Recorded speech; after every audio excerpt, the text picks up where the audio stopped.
Assalamu alaikum and welcome back to our live show tonight on Sophia TV. Assalamu alaikum, Sayed Ammar.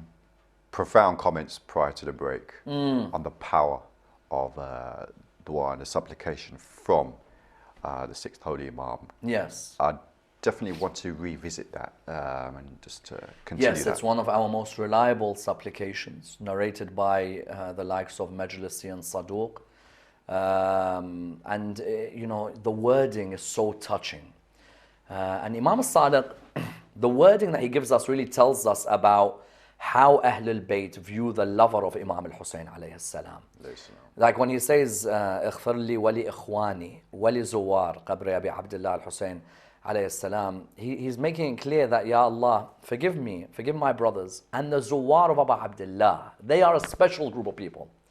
Why are they special? Because الذين أنفقوا أموالهم. First thing these Zuwar have done, they've earned good money that year, but they're willing to spend it to go and visit Abu Abdullah. You see, Imam Al-Sadiq has another hadith. He says, someone asked him, how many times should we visit Abu Abdullah in a year? He said, twice. He said, what if we can't afford? He said, then save up on other areas in order that you visit Abu Abdullah.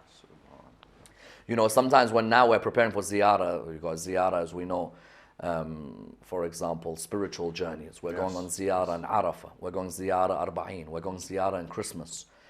There are many who join us on spiritual journeys. When they join us for ziyarah, you'll find many of them saying, we wondered, should we spend this money? You know, there's option of Dubai, there's option of Maldives, there's option of Malaysia, there's option of, you know, many halal places like Las Vegas. You know, so you find that there's people who say we were thinking of spending it over there. Then we thought, you know what, let's spend it for Abu Abdullah. And we know it's not cheap going to Iraq. Taking 5 kids, for example, 4 kids, you can rack up a bill close to 5 figures. And yet they thought, you know, when they heard this dua of Imam Al-Sadiq, forgive those people who've spent their wealth. أنفقوا أموالهم وأشخصوا أبدانهم. And they put their lives in danger. We know that we're going to visit Imam al-Hussein alayhi salam. From the time of Imam al-Sadiq, you know how dangerous it was? People used to lose their hands and arms. Yes. They used to lose their feet just to visit Abu Abdullah. These Abbasids would kill the lovers of Imam al-Hussein, the Zuwar of Abu Abdullah, especially Mutawakkil al-Abbasi. And Imam knew that that was dangerous at that time. So he says, Ya Allah, forgive them, for they put their bodies in danger. Yes? رَغَبَةً فِي بِرِّنَا وَرَجَاءً لِمَا عِنْدَكَ فِي وَصَلْتَنَا. Because they want to maintain that relationship with us, of what you've commanded them to maintain. And then he says, فَارْحَمْ تِلْكَ الْخُدُودِ الَّتِي تَقَلَّبُ عَلَى ضَرِيحِ أَبِي عَبْدِ اللَّهِ. Ya Allah, so have mercy on those cheeks that rub themselves on the grave of Abu Abdullah. وَارْحَمْ تِلْكَ, what else does he say? وَارْحَمْ تِلْكَ الْقُلُوبِ الَّتِي احْتَرَقَتْ لَنَا. You know, have mercy on those hearts that have burnt for us. وَارْحَمْ تِلْكَ الْأَعْيُنَ الَّتِي جَرَتْ دَمُوعَهَا لَنَا. And have mercy on those eyes that have shed tears. اللهم إني استودعك تلك الأنفس والأبدان حتى ترويهم من الحوض يوم العطش. Ya Allah, I leave these with you on the day of judgment, that you're the one who quenches their thirst from the pool of Kawthar. That is how powerful the Zair of Abu Abdullah is. And if you haven't been to Karbala, then you've not lived. Of course. Simple. You haven't lived. No doubt. Yeah. No doubt. Say now we have a caller on the line. Assalamu alaikum. Wa alaikum salam. Yes, brother, your name and your question, please, if you don't mind. Yeah, my brother. My name is Sayed Malik. And just a quick comment and a question as well that I'd like to make. Is that okay? Yes, please. Bismillah.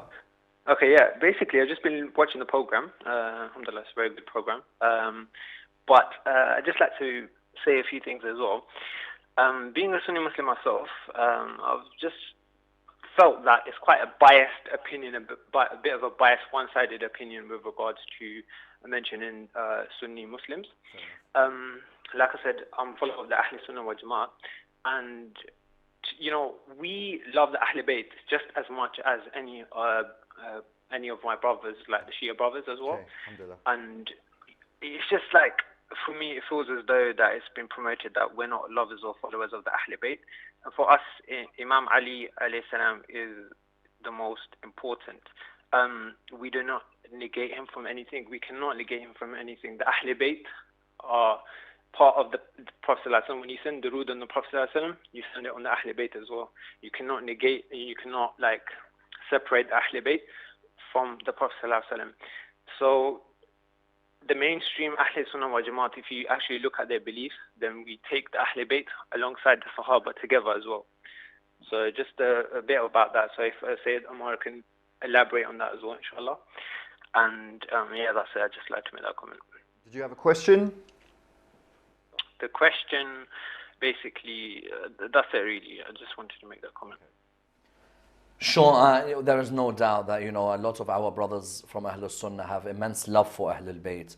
Okay. It's only sadly the Saudi Arabian driven Salafi, in brackets Wahhabi really. Even there are some Salafis who even differ with Abdul Wahhab in terms of his opinions. But that's the one that's been driven and it gets most of the headlines, whereas we don't realize, places like Pakistan, places like Morocco, Egypt used to be bedrocks of love for Muhammad and Al Muhammad. People who used to name their children after Ahlul Bayt was a norm to go to families in those areas.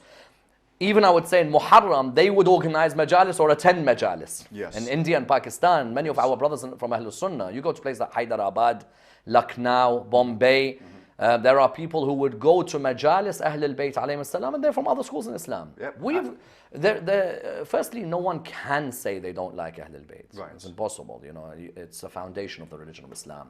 And secondly, I've met many of our brothers from other schools in Islam who have unbelievable love for Ahlul Bayt alayhim salam. But what about the bias, do you think, that the brother was trying to comment on? Do you think there's bias, as it were? Well, if my dear brother can refer me to books by contemporary scholars of Ahlul Sunnah, in the last 100 years, let's say, I won't say last 10 years, on the lives of Imam Al-Sadiq, Imam Al-Kadhim, Imam Al-Rada, Imam Al-Jawad, Imam Al-Hadi, I'd be delighted to read them. Okay, we have a call in line. Assalamu alaikum.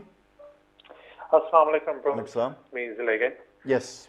And just a quick question to the previous caller who called in.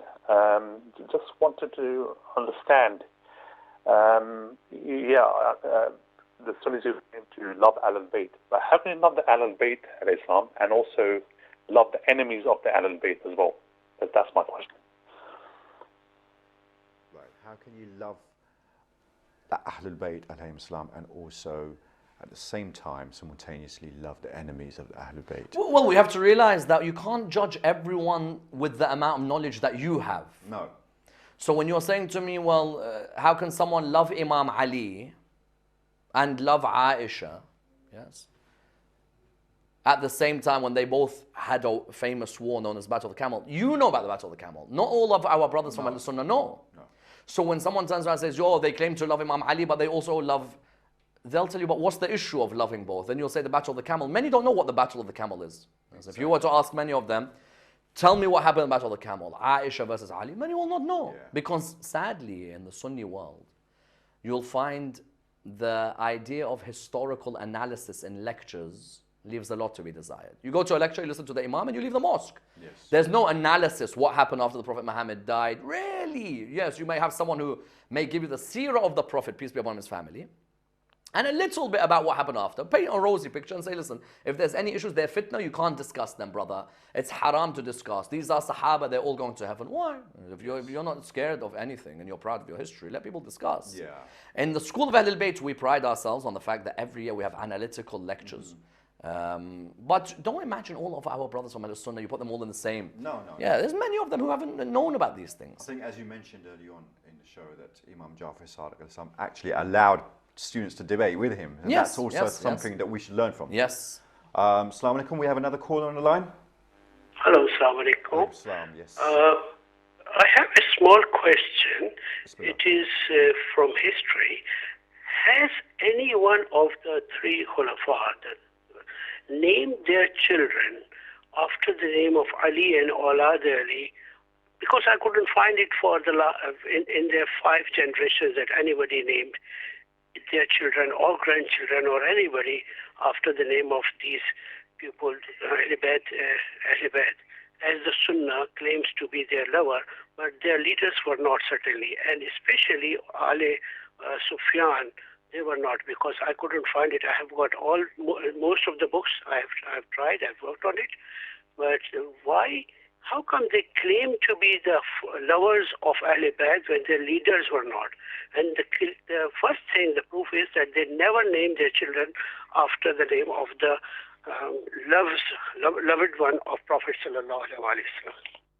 Yes, I don't think people should get embroiled in these debates about names and so on. I've seen the recent push from certain speakers from Ahlul Sunnah to say Abu Bakr and Umar, Uthman are names of the sons of Imam Ali alayhi salam, names of the sons of Imam al-Hussein, for example, or the names of the sons of Imam Ali alayhi salam, and they say therefore Imam Ali had no problem, otherwise why would he name his sons these names? Let's not get embroiled in a debate over names. No. Firstly, if Imam named his son Uthman, let's say, there is Uthman bin Mad'un, great companion of Rasulullah sallallahu alayhi wa 14th revert to the religion of Islam, buried in Jannat al-Baqi. And Imam mentions, as Abu al-Faraj al-Asfahani mentions in Maqatil al-Talibi, that Ali ibn Abi Talib was asked, why did you name your son Uthman? Yes. Or Umar, let's say Imam had a son called Umar. He named him after Umar bin Muqrin, the son of Salama. Yes. But don't get embroiled in these names about did they name names? And we have famous companions of the Ahlul Bayt. I mean, Imam is one of the four naib. One of the four Safirs of the 12th Imam is named Uthman. Uthman bin Sa'id al-Amri. Then you have great companions of Ahlul Bayt, sons of people called Yazid, they called Umar. So listen, don't get embroiled. But you're right, the Khulafa didn't name their sons after Ahlul Bayt. But listen, if religion now is about names and stuff like that, there's more important issues in Islamic history to go by, which are better evidence for a world. Alhamdulillah. Yeah. Alhamdulillah. So now we have another caller on the line, an international call. Assalamu alaikum. Assalamu alaikum. Alaikum salam. Your name, please, and your question. First of all, I thank Sayed Ammar for the beautiful lectures in Ramadan, and also for the Quran. He did the hitting. May Allah bless him, protect him from all evil. I have two questions. Would you please talk about the these aspects are having Imam's daughters, sisters, and wives who work very hard when starting prisons and suffering. The second thing I would like to ask him. Sister, repeat the first question. Repeat the first question, please. Can you repeat the first question slowly? I want to ask about the ladies of Al-Hajj.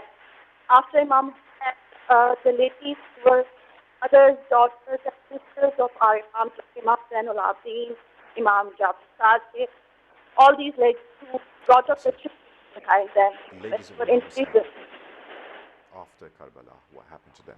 Can you, if you're still there, can you please repeat the second question? Second question, would you recommend the answer and translation in English, because I would like to read myself and give it to my children. And third one is at least about the appearance, because when we read Bukhari and Muslim, they make a very different kind of appearance what Shia think about him in comparison to Umar. I think the second question was to do with a translation of a book, but perhaps you might be able to shed some light in terms of the ladies of Imam Hussein, i.e. the ladies at that time, what happened to them? I think that was the question. Well, if the ladies, if you ask about the ladies of Karbala and what happened to them after Karbala, well, obviously we know they were taken to Kufa and then to Sham. In terms of the respective ladies, you'll find that some died in the same year. Others died a few years later. Others died a greater period, even more than 10, 15 years after Karbala. So you have, for example, Kulthum, sister of Imam Hussein, dies in the same year, in the month of Rajab. Whereas Sayyidah Zainab alayhi salam dies within a couple of years. Al-Banin, for example, mother of Abu al-Fadl, dies 3 years after Karbala. Then you have ladies like Rabah who virtually go into seclusion. Yeah, she has the famous incident where she asks the builders to remove the roof of her house. And they tell her, but you're going to burn from the sunlight. You know, best of times it's hot. Yes. And she says, how can I protect myself from the burning sun? And I saw Abu Abdullah burnt in front of me. So each one of them, you find lives for a certain period. Sukaina, daughter of Imam Hussein alayhi salam, in contrast to Ruqayya, on the debate of Ruqayya v. Sukaina, If Sukaina is to be taken as the elder daughter of Abu Abdullah, then she lives for even a longer period than that. So that generally, but that would require its own show for us to go through each one's history after Karbala. Right, okay. Yeah. I didn't quite understand the second I didn't understand. question. I think it was to do with the translation of some books maybe that might be available. Maybe if the sister emails, we can answer the question. Alhamdulillah. Is there another caller on the line? Assalamu alaikum. Wa alaikum assalam. Yes, your question please and your name if you don't mind. My name is Raza from London, and I guess my question is about the 12 successors to prophets within the religion of Islam. And we know about the Nuqaba of Bani Israel. We know about the 12 successors to Rasulullah, or 12 Emirs, or 12 Imams. I wanted to ask Brother Ammar whether he could elaborate on the 12 successors to Nabi Isa at all, and whether or not there's much knowledge or much information just on that. Okay. 12 heirs of Jesus. Sure. It's quite a lengthy discussion, and we're going to, in tomorrow's general Q&A, we're going to discuss that, inshallah. And when you're looking at it, you're finding there is a discussion concerning the difference between those who are seen as the Hawariyun of Isa and those who are seen as the Awsiya of Isa. Okay. Yes, so there's a difference between the disciples who are living with Nabi Isa and those who are entrusted with the message, the pure message of Nabi Isa, all the way until the Holy Prophet, peace be upon him and his family. Because between the Holy Prophet and Nabi Isa alayhi salam, you've got a 500-year period. Right. So first and foremost, you've got disciples of Nabi Isa alayhi salam who are living in his own time. Yes. As the famous ayah in Surah Yasin states, وَإِذْ أَرْسَلْنَا إِلَيْهِمُ اثْنَيْنِ فَكَذَّبُوهُمَا فَعَزَّزْنَا بِثَالِثٍ, refers to 3 disciples of Nabi Isa alayhi salam who went towards the land of Antioch when they went to guide the people towards the message of Nabi Isa. Now these people are the same ones who asked Nabi Isa, can your Lord send down for us food from heaven? Hence the famous surah of the Qur'an, Surah 5, known as Surah Al-Ma'idah, the Ma'idah being that spread, table spread. And Nabi Isa tells them, listen, if Allah shows you this and you don't believe, you're going to be punished the worst of punishments. That's the Hawariyun around Nabi Isa alayhi salam.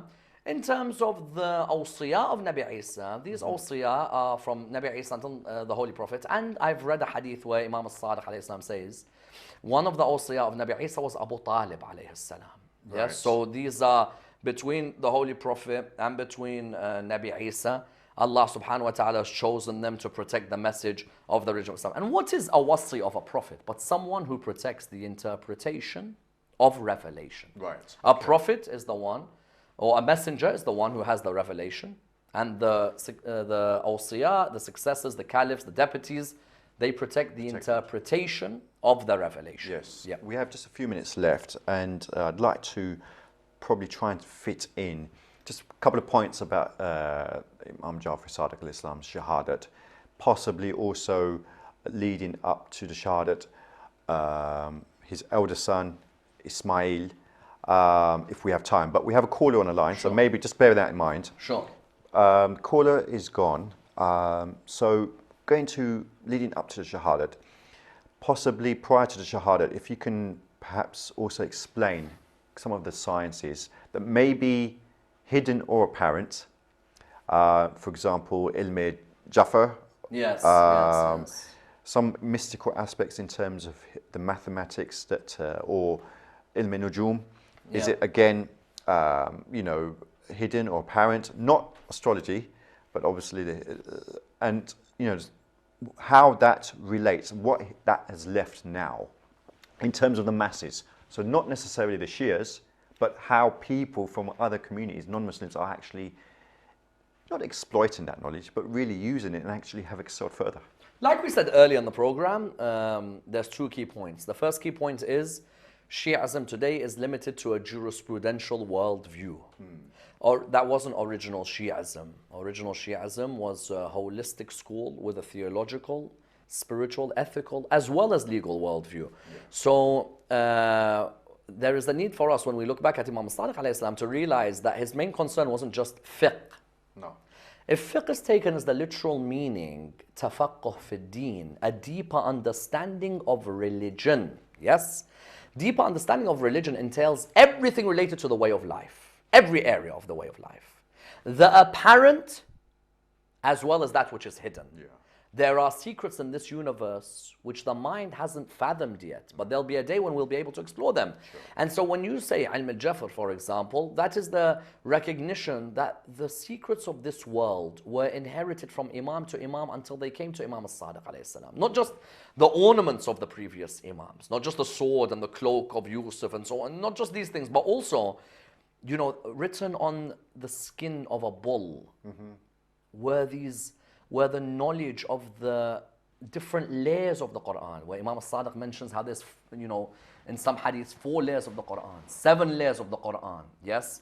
So there's the apparent meaning of the Qur'an, the hidden of the hidden. Yes, yes. And then he talks about who can discuss these. Right. The general of the Shia, no. The khas of the Shia, the particular, no. The khawas of the khasa, yes? The particular of the particular are the only ones who are privy to some of this knowledge, yes? Not everybody can be privy. And whether you want to go into the world of numerology, you want to go in the world of astronomy, you want to go to the understanding of the other worlds that exist. Is it not Imam Al-Sadiq who says there are 12,000 worlds and I'm a hujjah on all of them?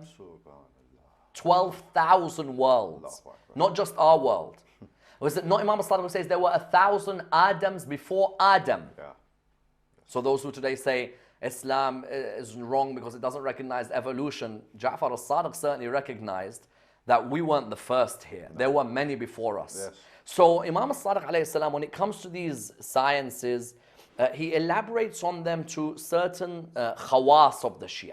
You can't elaborate to the, and that's why Imam Ali ibn says, speak to people on the level of their intellect. You can't tell everyone these sciences. But you know, the white Jafar and the red Jafar, the red referring to the, let's say, the swords of Al-Muhammad, right, and the weapons of Ahlul Bayt, so that's been inherited. But the white refers to the knowledge of the seen and the unseen, the past and the present, which Allah had inspired Rasulullah sallallahu alaihi wasallam to give to Imam Ali ibn Abi Talib and where they inherit it one after the other. The books of the children of Israel, the original Torah, the original Injil, all of these were at the disposal of Imam Al-Sadiq alayhi salam, you know, and that's how you had so many students wanting to come to learn from him. Nobody would just want to come and learn fiqh from him. No.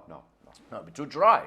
Absolutely. You know, you're going to discuss, for example, can I eat donkey meat for, you know, the whole day? And then you're going to realize that there are other sciences which you really want to discuss, and that's what happens. You know, people come from far and wide. You know, it wasn't just people from Medina coming to Medina. People from every part of the Islamic empire were coming just to listen to Ja'far al-Sadiq alayhi salam. That is how powerful the knowledge that was being revealed. And for some, the apparent knowledge would be given. And for others, even taqiyya would have to be there because you would make it clear that, you know what, this person's going to go back and try and kill me. And that's what exactly, you know what, that's what began to take place because they began to realize that he was getting too powerful.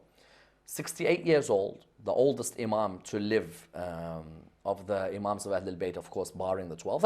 And because of that, the forces that were the government decided this needed to be the end of his life. Okay, Yes. I mean, can you perhaps shed some light in terms of the death of his eldest son? I believe, from my understanding... or one of his eldest sons. Okay, so Ismail. Yes. And then the split, as it were, in this modern age between the Ithna Ashri school of thought and the Ismaili.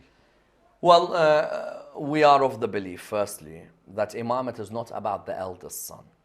It's about who Allah designates. Yeah. Others may have been in the theological belief that no, the eldest son is the one who should be the Imam, and so they would go towards Ismail. Others went towards, let's say, Abdullah, for example. We say that no, Ismail died a number of years before his father. Yes. And that's why came the Ismaili idea from then, that either you go to Muhammad bin Ismail, or you say that they've gone into ghaiba and that they will return, for example. We say no, Imam Sadiq in the funeral of Ismail made it clear, has Ismail died? Has Ismail died? To some, he was getting over emotional. To others, they realized he's stressing on the point that Ismail has died. Do not come later and say he is the Imam to succeed me. Yes? Some say, well, then why did he make it too clear about Imam Musa al-Kadhim alayhi salam? Why would there be confusion?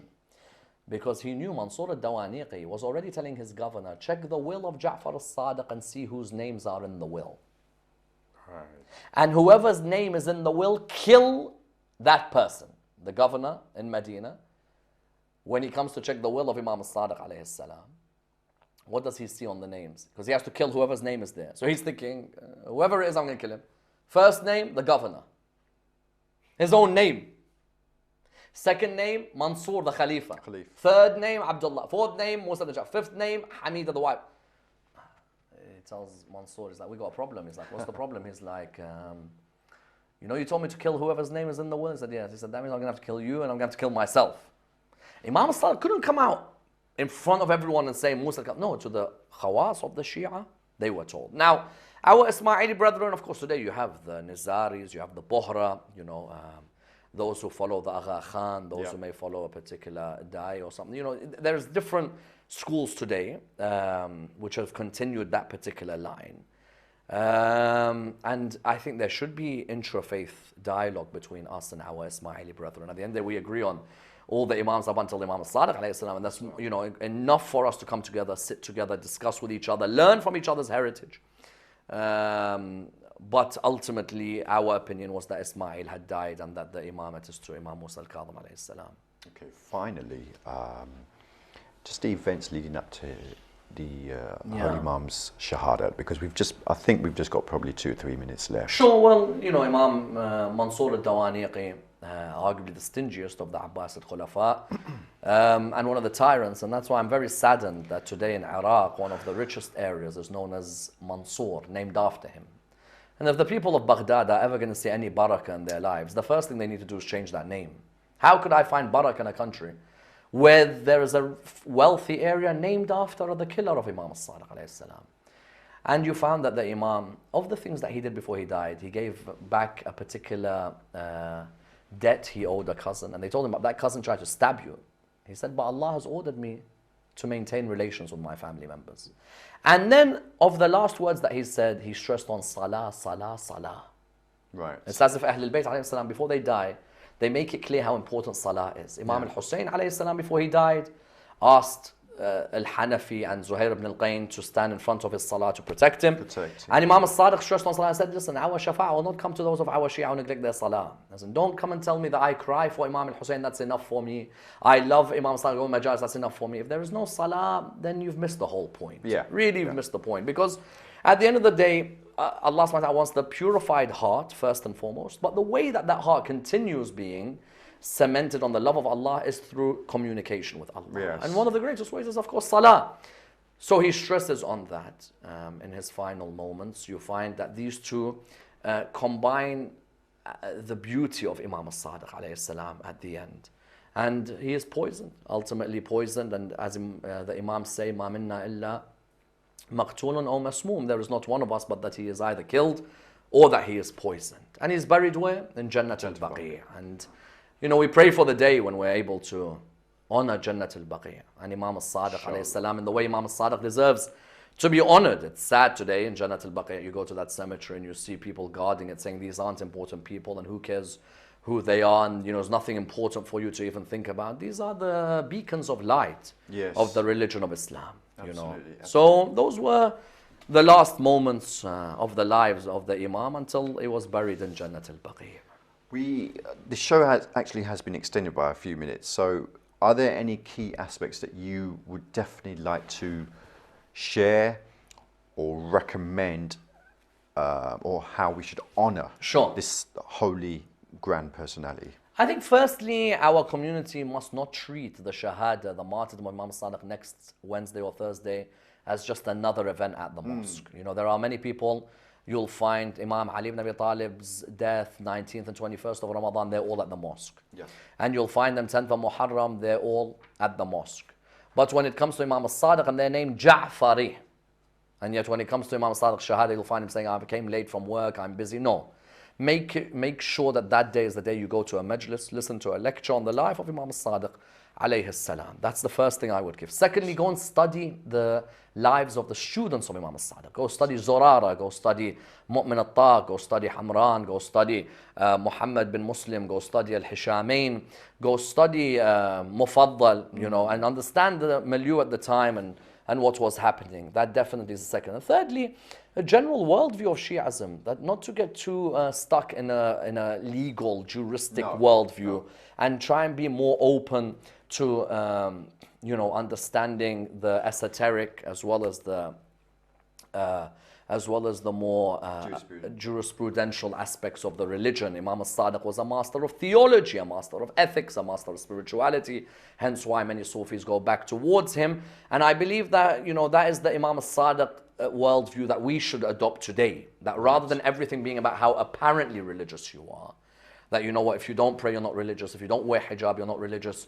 No, there needs to be a balance. Let me maintain my legal aspects of my religion, because of course we need law to maintain the boundaries and regulate our spirituality, but also at the same time try and focus on the wonderful traditions of Imam As-Sadiq alayhi salam as to how you can purify yourself and the community that surrounds you. Subhanallah.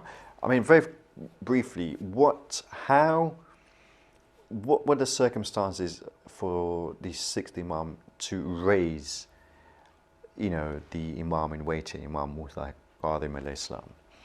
Where was that? Where did that take place? Well, you know, predominantly Medina is where the Ahl al-Bayt, many of them are raised in the land of Medina.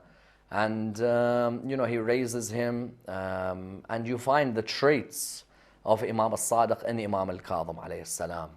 Imam al-Kadhim's knowledge is a reflection of Imam As-Sadiq. Imam al-Kadhim's humility is a reflection of Imam As-Sadiq. Imam al-Kadhim's patience when he should be angry is a reflection of Imam As-Sadiq. As Imam As-Sadiq alayhi salam, you would think he'd get angry for himself. Yet subhanAllah, there are many times he doesn't even get angry for what they've done to him. Rather, he talks of something else. I remember when they burnt his house and his daughters were running from one side of the house to the other. And one of his companions says, I met him, you know, days later, and I saw him crying intensely. And he said, oh Imam, you are one of the Imams of Ahl al-Bayt. Your patience is above all else. You're used to this. Why do you still cry until now when they burnt your house? He said, because when I saw my ladies running from one tent to the other, and the daughter running from one part of the house to the other, and the daughters running from one part of the house to the other, I remembered the plight of Zainab and the daughters of Ahl al-Bayt on the night of the 11th of Muharram. So that trait is inherited by Imam Musa al-Kadhim alayhi salam, that you'd think Imam would get angry for himself. But no, patience was a phenomenal patience. Subhanallah. Yes. So now we've run out of time. Inshallah, we'll continue tomorrow. Yes. Viewers, Assalamu alaikum from the Sophia TV team. Tomorrow night, inshallah, there'll be a live question and answer show with Sayed Ammar Nakshawani, inshallah. From Sayed Dr. Ammar Nakshawani and from myself, Muhammad Ali. Thank you. Inshallah, see you again, inshallah. Assalamu alaikum.